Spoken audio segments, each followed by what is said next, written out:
Trahison, disgrâce, l'esprit du mal est placé sur sa face. Trahison, disgrâce, il n'est que nuisance depuis sa naissance. Trahison. Salut tout le monde, j'espère que vous allez bien. Moi je vais super bien. Oui, donc voilà, c'est notre rubrique histoire aujourd'hui. Et aujourd'hui, on va parler de Jessica. Voilà. Donc Jessica, c'est une fille de 18 ans. Donc il y a son petit ami Jessica, son petit ami qu'elle aime beaucoup. Jessica, il est très amoureux de son petit ami. Et vous savez, les problèmes ne manquent pas dans une relation. Voilà, donc on va parler de ça aujourd'hui. Donc voilà, Jessica est dans une relation amoureuse avec son petit ami Jess. Donc Jessica et Jess, voilà l'amour parfait. Donc ils sont ensemble et bon, Jessica quand même, c'est une fille d'une famille, voilà. Donc le garçon est à l'université et Jessica est au lycée, elle est en terminale. Donc voilà, c'est une fille qui soutient son petit ami, donc même quand rien ne va, elle est là avec son petit ami, elle soutient son petit ami, donc il n'y a pas de souci, on est ensemble. Après 6 ans de relation, Jessica est toujours avec Jess et bon, Jessica est maintenant à l'université aussi. Elle a trouvé un petit boulot où elle se débrouille. Donc, Jess n'a toujours rien et il continue à déposer des demandes d'emploi par-ci, par-là, pas toujours d'appel. Et Jessica est toujours là à soutenir son petit ami. Et un jour, boum! La chance sourit. On appelle Jess, on lui dit qu'il a un entretien d'embauche, mais ça tombe au moment où Jess est super malade, en tout cas malade, où vraiment se lever, marcher pour lui, c'est un problème trop difficile. Mais bon, au moins, il a son petit ange qui est là, il a Jessica.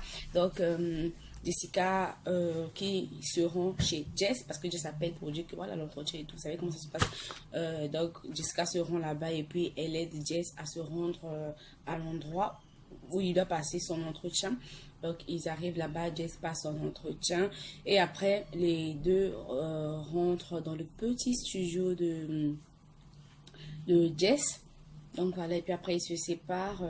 Et après, quelques jours plus tard, on appelle Jess pour lui dire que, ben voilà, il a eu un contrat d'embauche. Donc, ça avait marché, son entretien avait marché. Donc là, il est travailleur, il faut qu'il puisse commencer le boulot. Donc, il appelle Jessica, il lui annonce la nouvelle. Et les deux sont trop contents. Le boulot. Les deux sont trop contents. Enfin, on va sortir de la galère. Enfin, on va sortir de cette misère et tout.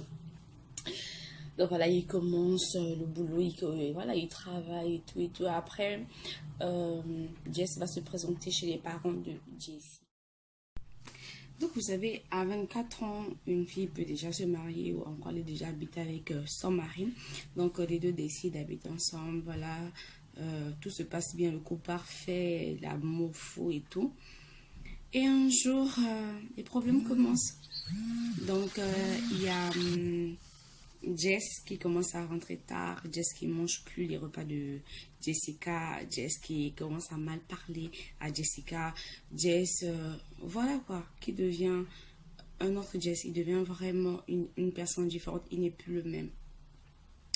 Et Jessica, en cherchant toujours à fouiller dans les affaires de Jess, se rend compte en fait que Jess a repris contact avec son ex.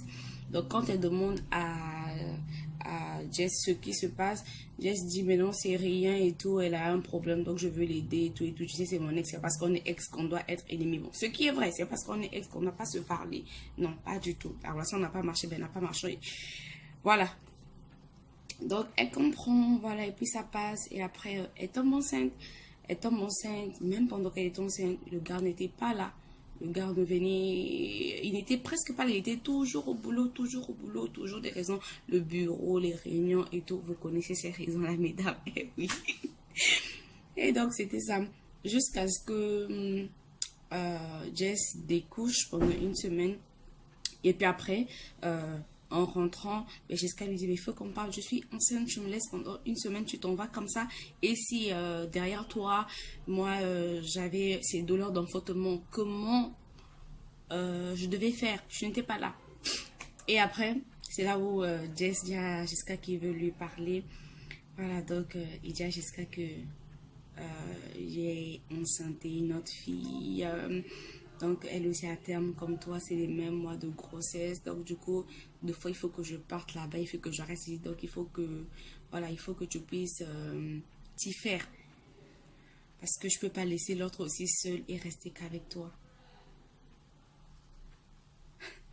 Et Jessica demande, et cette fille-là, c'est qui? Le couple. Imaginez.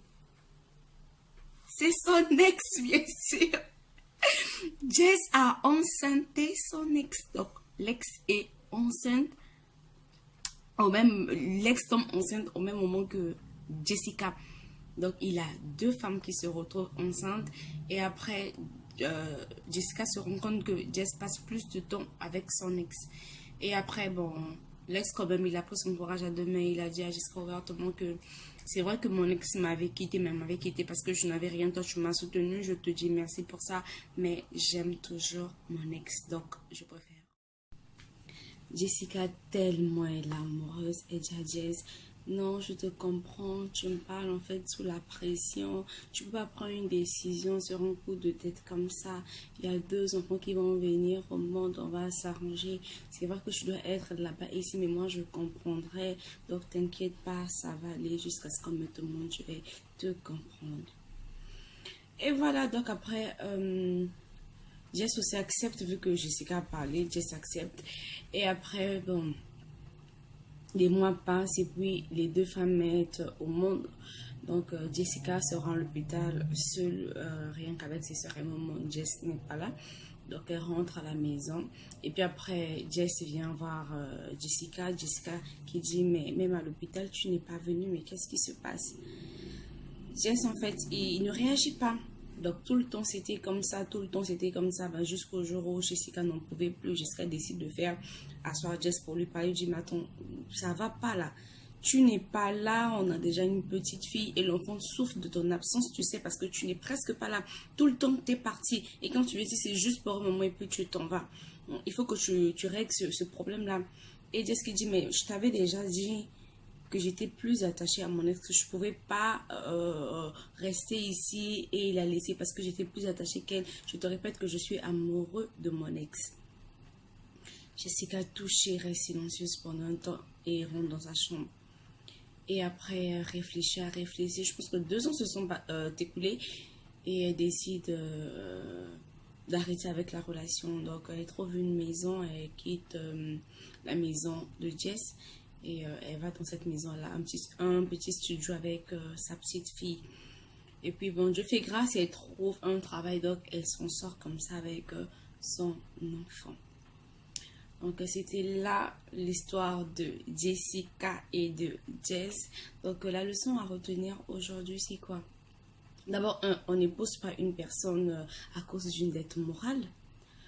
Quand on n'a pas encore fini le deuil de notre ex, quand on n'est pas encore guéri des blessures ou encore de la séparation qu'il a eu avec notre ex, il ne faut pas qu'on se lance dans une nouvelle relation. Le mieux est de prendre du recul, prendre du temps pour nous afin qu'on puisse guérir, qu'on soit capable de débuter une nouvelle relation, de peur en fait de faire souffrir la personne qui viendra dans notre vie après.